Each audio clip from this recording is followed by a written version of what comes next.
Welcome back to Sunrise Daily. It's year 2021, but in retrospect, the year gone by was very, very eventful, and perhaps a lot more than expected, with prevailing, prominent, and pressing issues always at play. Well, what issues stood out for you in the year? Well, you can share with us. You know our Twitter handle at Sunrise Daily now. But in the meantime, let's go ahead and remind you of some of the issues, major issues that made up 2020, even as we get ready to make the best of this year, 2021, individually and as a nation. Well, two issues you would understand seem to take the cake in the year 2020, and that's health, the insecurity and health. Yeah. Let's start with the security, but the killing of the rice farmers in Zabamari, Borno State, and the abduction and subsequent release of more than 300 schoolboys in Kankara, Katsina State, are recent security challenges Nigeria faced in the year 2020, which only went to emphasize the security gaps that we came into that year with. Yeah, but right at the start of that year, some security consultants who were here several times did call for better intelligence gathering mechanisms. They still do say that. And proactiveness on the part of government in nipping some of these security issues on the board well ahead, with calls for removal of service chiefs louder than before. We are heading in the right direction. Because if we say we're on top of the game, we'll be doing preemptive actions, preemptive operations, in other words, break them up before they initiate the attacks and other things like those. But what we lack currently are the enough intelligence. Without intelligence, in other words, process information. If you don't have enough intelligence to know the players in the field on the side of the enemy, in this case the enemy is Boko Haram or any other such groups, if you don't know what their plans are or their next intentions, you probably will not be able to disrupt what they are trying to do. Therefore, we react. So what we need to do is improve our intelligence gathering. And intelligence gathering or information that on these characters should not be left to the government alone. Yes, the intelligence services, the police, the military, and the clear-cut the Directorate of State Services and Co., who's just so responsible, basically to secure the country internally. They need to be far more proactive. They need to improve the intelligence gathering through human intelligence and technical intelligence. These things are not sufficient. To get those kinds of assets cost a lot of money. Therefore, the Nigerian people must participate in the process. You cannot win a war if the people are not participating. Would you say, though, that we have put in place the mechanism to be able to get the people as involved as we would like them to be? That probably not enough. Probably not enough, because it's on a minute by minute, day by day activity. The problem, the people being killed on the roads and being abducted quite often are not government officials. You understand what I'm saying? It's not necessarily the people who are bearing the brunt of the fighting today in our country are the members of the armed forces. Right. What about the other Nigerians? They need to participate. It would seem that, all trust, I don't know, the last time you were here, it was one of the things you spoke about, whether or not trust was beginning to improve between the police and the people. But I know that if we talk about the Northeast and talk about civilian population being involved, one of the things which the military might point to is the fact that there is civilian JTF, and this must be, an offshoot of the people trying to be very involved in the process, that they also got involved in active security, so to speak. Correct. Are you worried, though, about the evolution of the civilian JTF, especially now that we understand that they bear arms? For me, no. But the short answer is no. Why? Because I believe in the people's militia. I'm a member of the armed forces, yes. But, as we know, most societies of this world now cannot survive just depending on the armed forces alone and the police alone. The people. And that's why in America there even in the Constitution that the people must bear arms. They can act as a militia to protect the system. I do not see any big reason why we cannot use the people's militia, provided they are properly regulated. Let me bring this in. I mean, it's not new, but it's either those who are clamoring for it, it seems to be falling on deaf ears on the parts of those who should take the action, or they are not being properly channeled. I'm talking about this question about state police or decentralizing police. Now you have different regions who are coming up with their own security outfits, the latest being that of the Southwest. Mr. Bila, I mean, you were in the police force. Do you think that this should be the next level? Yeah, yes, community policing is not a new concept. It is just the operational procedure.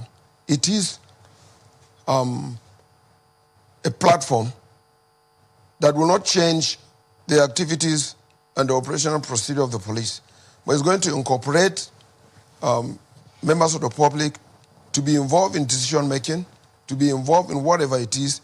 A police officer posted to a place should be able to understand the people, their custom and their culture, and should also collaborate with them as to what exactly are their security challenges. And so security challenges differ from one community and one location to the other. And people who reside there would know very well what their security challenges are.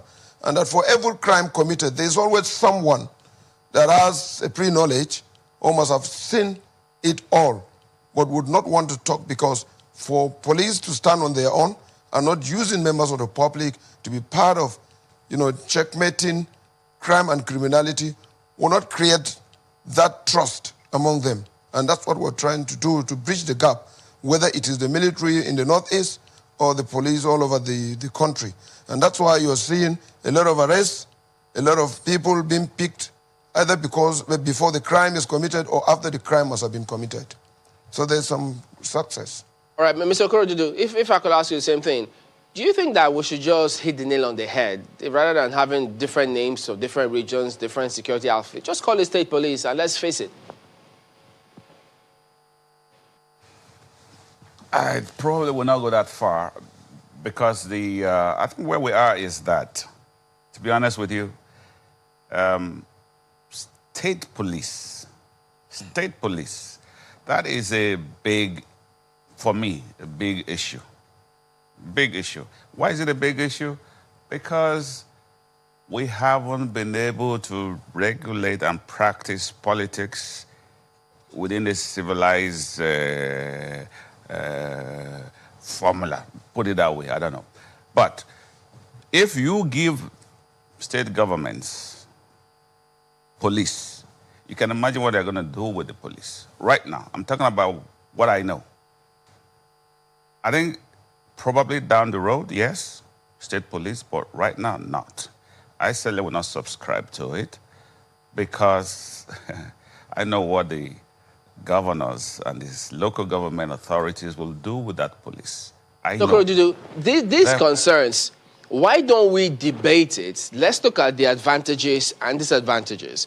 Now, those who have their own fears, bring it on and let them come. Those who support it can come up with what they think can be done to counter it. So if it doesn't work, then we know where we are, rather than playing the ostrich and we just say, well, they won't use it right. Whereas crime, criminality, some other things are already happening. Election comes once in 4 years, which they may or may not do something at that time. So shouldn't we approach it differently? No, I'm not against debate. We can always debate, we can always talk. But the essence of society is to study. If we study, we know society. We ought to study. The think tanks are there to look at society and where the society is at any one time. Is society ready for one thing or the other, including, for instance, the right to bear arms by Nigerian citizens? we should know whether the society is ready or not ready. We want to run a federal police system, but we don't have the budget and the wherewithal for a federal structure. So we leave ourselves exposed to a lot of improvisation in the system. Where you have 330,000 disgruntled, almost 330,000 disgruntled persons who are not well heated, well resourced. Look at the 2021 budget, for example. The police is proposing to procure only 1,000 bulletproof vests for its 330,000 strong force. But maybe they still have some in the kitty. You would hope. So if they have some in the kitty, how many policemen do you see wearing bulletproof vests? Do they all have to wear bulletproof vests? If you put somebody on the streets, look at a typical roadblock for the police. Say has maybe 4, 5, 6 policemen. The policeman is standing with his rifle. First of all, he's working 12 hours, sometimes 24 hours. He's holding a rifle. The value of the rifle in the black market is about 1 million to 1.5 million per rifle. So how difficult is it to overrun a police checkpoint and retrieve those rifles from them? So listening to... So you're leaving them exposed every time they're on the streets, deployed, without medical cover. Well, that is so far. Other stakeholders in the security sector suggest a rejigging of the country's security architecture. Talking about all of the, the things that we need to do, every time security operatives like you talk about security architecture, it sounds very appealing, very flamboyant in the ears of people. It sounds like we're really doing something amazing. But most of the time, we only mention the military and we only mention the police. After those two, that's all. But then there is a central coordinating office, which is the Office of the National Security Advisor, who is supposed to percolate all of the security issues and disperse them accordingly. When we talk about the security architecture of Nigeria, is it just the Nigerian police and the Nigerian army that we're talking about here? What happened to other agencies? It is not. That's why I mentioned that the Interior Ministry have been deprived of two major components, the police and the customs have been removed. And then, unfortunately, the National Security Strategy indicated that there should be a national crisis management and coordination center at the office of the NSA. And then there is supposed to be a PC4, Presidential Communication and Crisis Control Center at the presidency. If the monitoring and coordinating center is not performing, the PC4 cannot perform. Because whatever the PC4 is going to do is going to come from the monitoring. We are not actually monitoring, we are not coordinating. And we have a problem even with what do we want our NSA to be. We've left it to the individuals. Some individual will come and they want to be part of the operations, control whatever is happening. It depends on the country. If you want your NSA to just be an advisor, everybody comes, you discuss, and you take your recommendation to the president. This is what we have, and this is what we need to do. We are running an hybrid version of an NSA's office. So the NSA is not actually coordinating much because the NMCMC is not really there. The monitoring and coordinating center is not there. So the coordination is not superb. Mr. Adekoya, now as we wrap this all up, we began with this. Yes. I can't begin to task you with that question, but we began with the idea of the fact that there are economic challenges that have exacerbated the insecurity in the nation all over the place. And each region seems to have its own peculiar security challenges. What are the quick wins that we can get now so that we can get out of this quickly? Unfortunately, although I'm an optimist, there's no quick win to the security issue we have in Nigeria. It would take us minimum 10 years of concerted efforts to resolve the issues that we have, because we have to be deliberate about it. We need to manage a change process, and, change process should be managed incrementally. So there are quite entrenched issues. For example, in the Northeast, we have the DIA, the Directorate of Intelligence, Military Intelligence.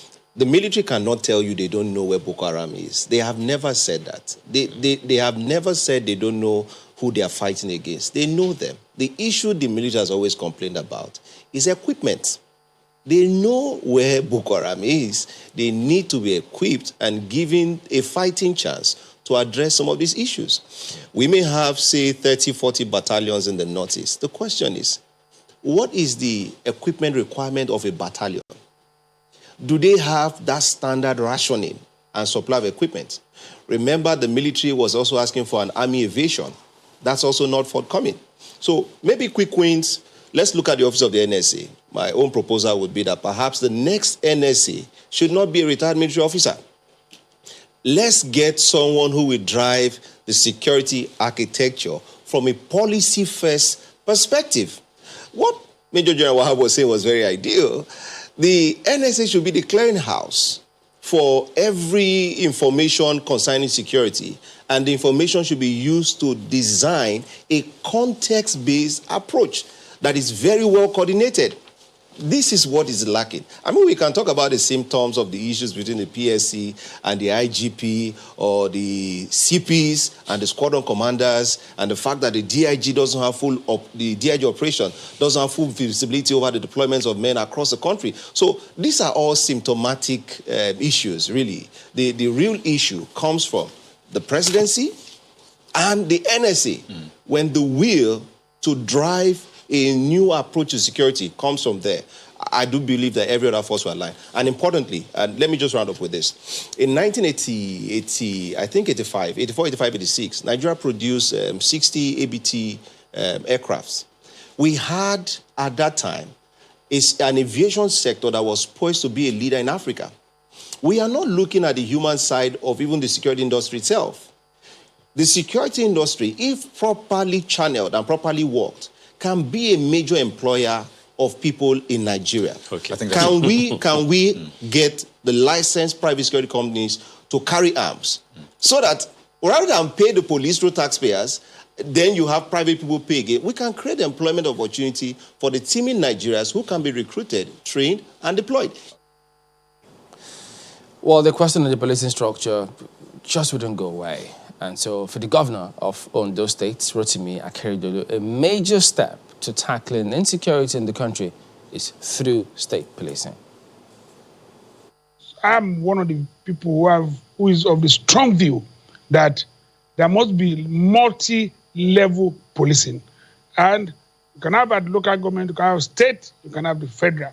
So it could be very effective. So community policing is bringing policing to the local government. There's nothing wrong in it. I have nothing wrong in it.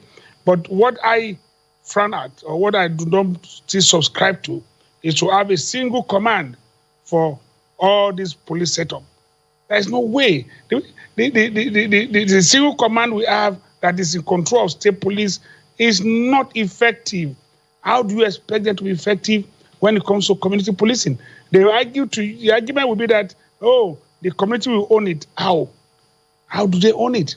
Why don't we give money to the local government, give money to the state, let them have their own police setup, and all of us will be happy. The community is theirs. The state belongs to the state.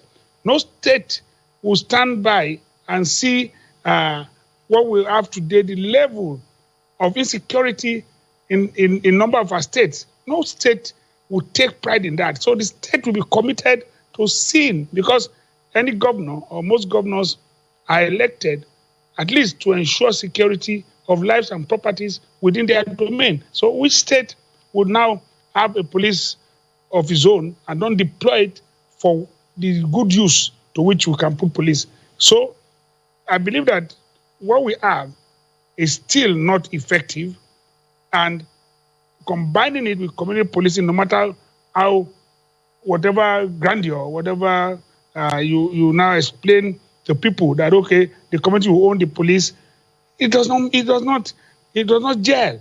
There must be you must devolve this policing system to the various levels of governance. That's my belief. Will that happen this year? I guess time will tell. But for the coordinator of Defense Media Operations at the Defense Headquarters, Major General John Enenche, the security operatives are doing their best, putting in their best under prevailing circumstances. The major challenge we had then was the issue of getting credible information, of which I tell you that of recent, not too long ago, we have started having some sort of support, some sort of encouragement by providing limited information, which has helped a lot. Now, if you talk about the effort being made, it's a whole lot of stakeholders' effort, which, if you look at the way the governor has been going about it, encouraging people, doing a lot of things to show them that, look, both the military, the armed forces, the security agencies, and the government is involved, is interested in their welfare. And people are getting encouraged, little by little to come out. So every stakeholder, every person concerned and is responsible for security in this area is doing a lot. But like we have identified, it's not easy for some people, particularly those who benefit from the criminality, to easily come out of it. What about the force package? How do we make the force package now? We're looking at the composition of the force. We're looking at the approach, the tactics, right to the tactics, and then the operational moves that we do there. The campaign plan cell, we now sit down at the various theaters, particularly that is the various sectors in that area, and then come up where we see that there are things that we need to do better. We do it, and we do that constantly. If there is need to rotate, if there is need to change, we change, and all those things.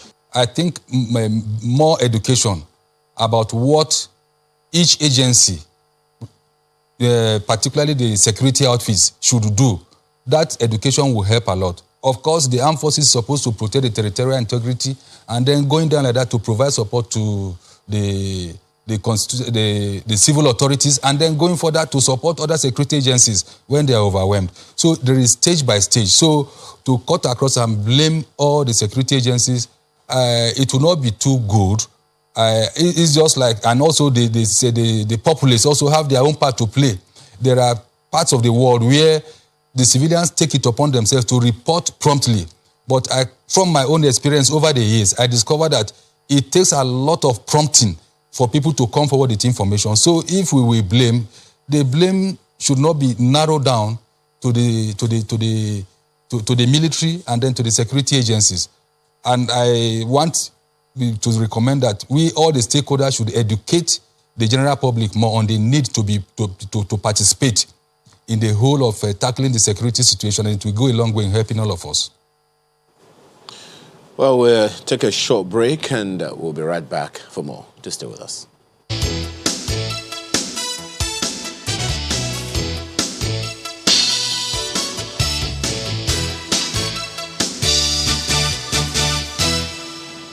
Sometimes those fireworks could make you forget we were hit with COVID in the year. Yeah, and while those security challenges persisted, the country also recorded its first case of COVID-19 at the end of February 2020. From the index case, Nigeria has recorded over 87,000 confirmed cases of COVID-19 with more than, unfortunately, 1,280 deaths.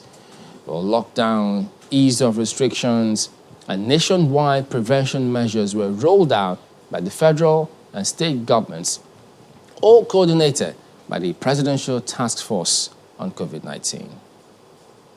We're getting the update from the very top. We have with us this morning Dr. Laurenimbe Mamora, who is the Minister of State for Health. You're welcome to Sunrise Daily this morning. Thank you very much. Well, where can you say we are concerning the state of the disease in terms of the number of people whom we have been able to trace? We know that we have a confirmed case in Lagos. People have been concerned about contact tracing. From what we gather, I think about 38 people now have been contacted in Lagos and Ogun State. But then we also hear of a case, or a suspected case in Plateau. Can you bring us up to speed as to where we are? Well, in terms of contact tracing, one, you look at the manifest of the airline, the aircraft that brought that indexed case. And I think about 157 on board, out of which 54 passengers have been identified. And then the hotel where the Italian lodged in Lagos or in Ogun State? In Lagos, about 6. And then the company, that's where he visited, that's Lafarge, about 34. So, and of course, you know, drivers that, drove him and all that, and some other stuff, maybe about 5. So put together about 100 cases have been, not cases, contacts have been identified and being followed up through what we call supervised self-isolation, because you cannot put everybody in a ward or under isolation. It's better through this supervised isolation. Supervised isolation, that is, they are asked to stay at home and they are being monitored and visited. And of course, telephone contacts and all that, being contacted. So just to be sure that they're not coming up with any suspicious symptoms. So that is the situation right now. And of course, I'm also aware that some of these passengers that are on that flight, they traveled out of Lagos, some even outside of the country. And the WHO office in those countries where they have been established to travel to, they have been contacted. So the follow-up will also continue from that end. That's why it's been difficult to trace everyone on the flight? You cannot, it's difficult because people came in for different reasons and some left, they left Lagos for some other destinations. The contact cases in Lagos, for how long are they going to be in supervised self-quarantine? For about 14 days, because we believe, that if there is going to be any manifestation of symptoms, one way or the other, the cough, sneezing, lethargy, fever, and all that. We believe that usually within the first 14 days, this should show up, and then we then go on to do proper testing in terms of diagnosis. Okay, so testing hasn't been carried out on them yet. No, you don't. You don't just go ahead because one, the reagents available. Of course, we need to be prudent in the management, because if we just make it a mass thing, mass testing, then we may run short of these reagents, and when we then have critical cases, it becomes difficult to have these things available to us. I'm just wondering, you have said that what we should spread as facts, and not fear. Yeah. But sadly, a day before the coronavirus, was said to have been discovered and confirmed in Nigeria, on the floor of the Senate, we had a senator who wasn't very confident of Nigeria's preparedness to handle this disease. And for a lot of Nigerians, that is still a point of concern. What they would like is confidence in the ability of the authorities to be able to handle the disease should it come into the country. Yeah. Sadly, it is here with us, and so far so good. It is being handled.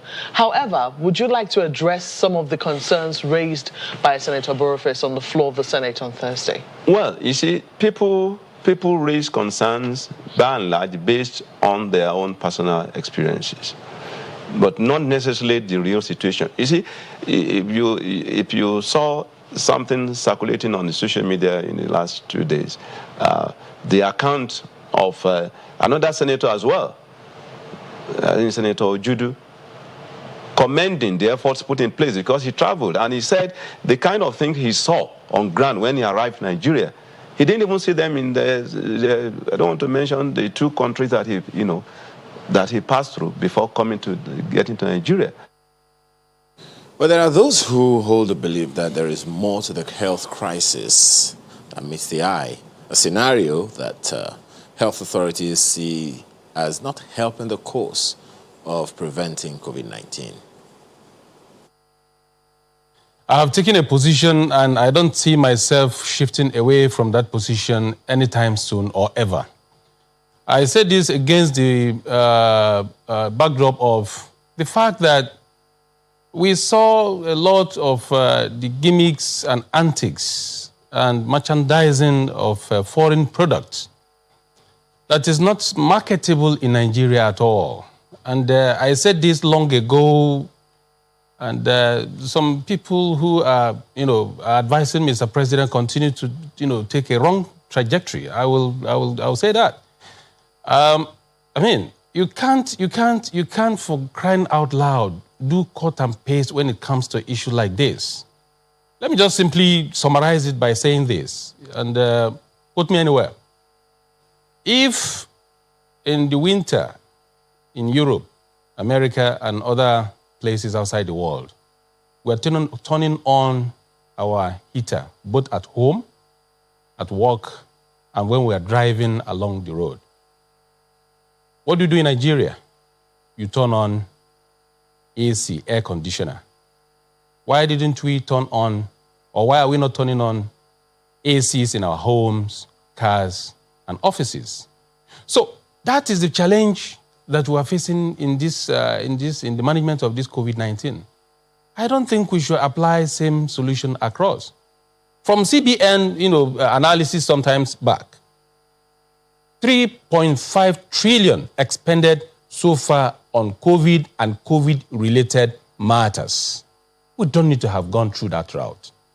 In one of these our sessions in the National Economic Council meeting, there was this issue that came up regarding infrastructure, road infrastructure in the country. I'm sure you know Mr. President care about Nigerians so much that he continued to emphasize on infrastructure building of infrastructure, and he was doing much within the little resources available to him.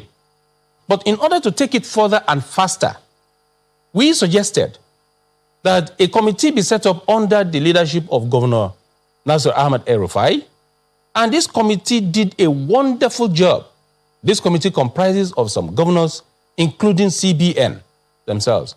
And they came up with just a report that's, in summary, that requires only 2 billion only to fix major commercially viable roads in the country. That report has been gathering dust over 1 year. Yet, we have expended 3.5 trillion on COVID and COVID-related matters. That is unprecedented. How did we spend our money? I think we should be asking questions on national issues that concerns our lives and livelihood. So, if we're now gravitating towards locking down our people, creating a scenario and a situation where civil servants and Nigerians will be forced to take vaccine that the producers have absorbed themselves. In other words, this is my product. I produced it, but I will not take responsibility if this product harm you. Yet, we are rushing to get this product to force on our people. I don't think PTF should go that route. That is my personal opinion. I think they should do better. Well, it appears it doesn't subscribe to the single narrative intention or desire that you had initially highlighted to ensure we pull on the same page. How do you progress from that? So, thanks, Chamberlain. My role as the leader of the Nigeria Center for Disease Control is not to join debate in terms of resource allocation at the federal and state level. That's the responsibility of our elected leaders. And my role is to advise them on a public health and health security threat, both in Nigeria and globally. We've seen currently the largest economy in the world, literally, fighting with this virus, has over 300,000 deaths so far. nothing makes them better than us, right? So that we're not having the number of deaths today in Nigeria doesn't mean we will not have them tomorrow if we don't do what is necessary to prevent that. As far as I understand, the numbers quoted there for the vaccination efforts are not in sync with my understanding of what will be necessary in the next few months. This is really not my area of responsibility, so I won't get into the details. But ultimately, my view on this is you can't enjoy infrastructure if you're not alive. You cannot go on great roads. You can't live in beautiful buildings. You can't even enjoy the facilities in a great hospital if you are not alive. So how do we prevent illness? The focus on the work that we do in public health, and which is a globally accepted norm, is that prevention is by far better and by far cheaper than any curative effort. So our responsibility here is to prevent as many Nigerians as possible from getting this illness. And that's what I am completely 100% focused on. Every Nigerian across every state in Nigeria, working with their excellencies, the governors of all the states. And this is our role. This is what we'll continue to do. The responsibility for a resource allocation will remain with our elected leaders as they're elected to do. So, speaking about the vaccine, is it your office that is going to coordinate in terms of when they receive, and what are the considerations? Because you have so many people yesterday who told us, whoa, I'm not sure I'm going to take this vaccine, even if it arrives here. What's the consideration? First thing, let me answer your second question. You know, if there's one vaccine that arrives in Nigeria and that's the only thing I have to do, I will take it. You know, this is really an existential question. The agency responsible for delivery of these vaccines is the National Primary Healthcare Development Agency. Of course, the Presidential Task Force will provide the leadership for this activity like it does for all of us, together with the Federal Ministry of Health and the Honorable Minister of Health. You know, I think the question of whether we will accept the vaccine is an important one. And we're going to work very hard to educate all Nigerians on the benefits of this vaccine. Listen, Chamberlain, no medical intervention, not one, has saved more lives since the beginning of mankind than vaccination. So no great hospital, no surgery, no medicine, not even antibiotics, has saved more lives than vaccines. The vaccines are simply the miracle of medicine that has saved so many people, prevented illness, and today continues to prevent illness. We've just celebrated, in between this pandemic, the elimination of polio in Nigeria and in the rest of the continent. Just 2 countries now in the world have wild polio virus circulating. We completely eliminated smallpox through the efforts of humans, so through vaccination efforts. So vaccines are a simple miracle, and the work done by scientists to lead on the development of a vaccine in 10 months, you know, is on the realms of science fiction.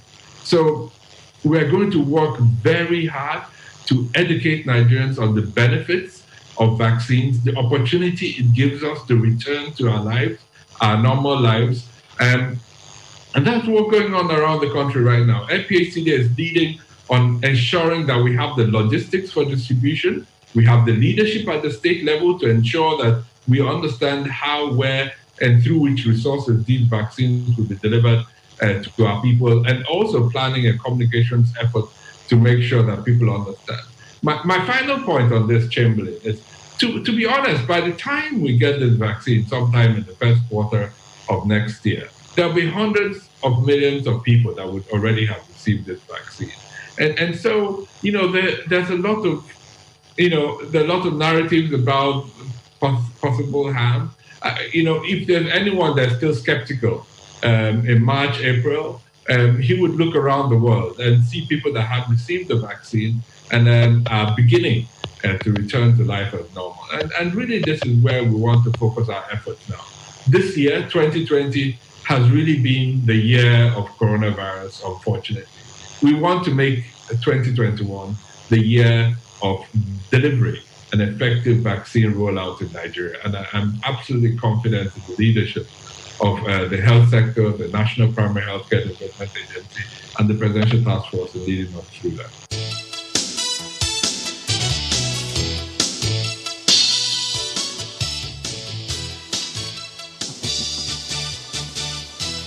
For Nigeria, the year 2020 will not be complete in history without a generous mention of the NSAS protest which rocked parts of the country.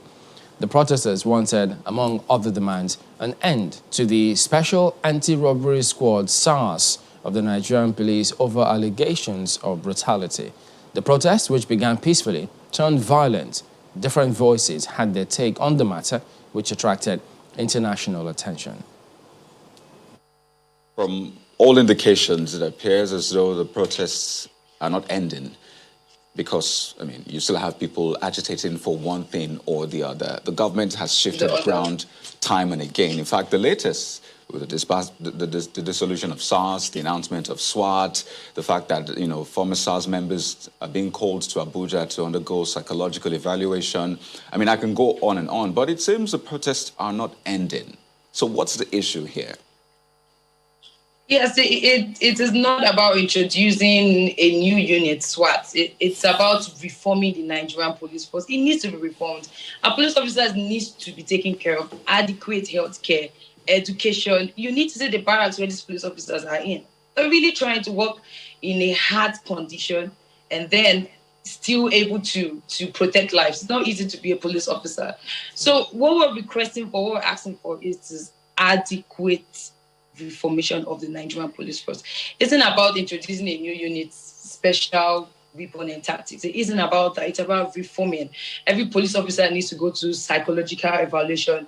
The barracks need to be reformed. They need to be paid good money and they need to be paid on time. They need to be taken care of. Their children, good school, adequate health care. There are loads and loads of things. But first off, it needs to start with reforming the Nigerian police force. It's not about introducing a new unit. It's really not about that. Well, you would, of course, you would be aware, of course, that government has already begun to take certain actions, some of which we showed you earlier. We might want to show you again. The fact that, of course, that disbandment has happened, a new unit has been formed, and then there are a number of activities that have already been done, certain laws. Yes, that's also part of the promise that has been made. Constitutional reforms, welfare of the police, compensation for victims and their families, and all those things. But then, as you know, there is the likelihood that those activities are going to take a little bit of time. The activities have begun. For instance, the Lagos State Governor went to the president yesterday and came back with some results, and the state government in Lagos, for example, has already begun to take certain actions as well. So these actions, before they begin to bear fruit, will take a little bit of time. So what will it take to take the youths out of the streets, so to give government some time to at least begin to fulfill the promises? At the moment, we're giving the government time. We're all in Nigeria. We hear promises. We need to see action being taken, legit action being taken. I understand that it's not going to happen overnight. There are certain procedures, there are certain stages to how all of this stuff can be achieved. But at the same time, it's promises we get to hear. We need to see action, actually. And trust me, the youth aren't leaving the street until we see action. We need to see that those police officers are brought to book from the lives that were lost. It could have been me. It could have been my cousin. It could have been anybody. Those officers need to be brought to book. The police force needs to be reformed. We need justice for the lives that has been lost. Reformation of the police force. So we're not leaving the streets anytime soon. I think so. I think we're not leaving the street anytime soon. We have our demands and we need the government to start working on it. Well, speaking of streets, if you go to Twitter streets, as some people call it, you'd realize that there's this, controversy about the protests, organic protests. It has been hijacked by certain people. There's some people trying to use this for, political gains, personal gains, and what have you. And the question for a lot of people is, so what is this about, really? Who do we look to? At what point do we know if this is being hijacked or not? It's not being hijacked. I think for once the youth have decided to come together. Every Nigerian said to come together and through off their certain differences, tribal differences, religious differences. We have just one voice, and we're all saying the same thing. Police brutality needs to end. And how do you end that? By reforming the Nigerian police force. That is it. We can't end, or police brutality cannot end if these police officers aren't adequately taken care of. So there you go. That was the year 2020. Some of the highlights here on Sunrise Daily. Well, hoping that, of course, expectant, as always, that 2021, not that we've been there before, but it'll come out a lot better than 2020. Something like that, right? That's always.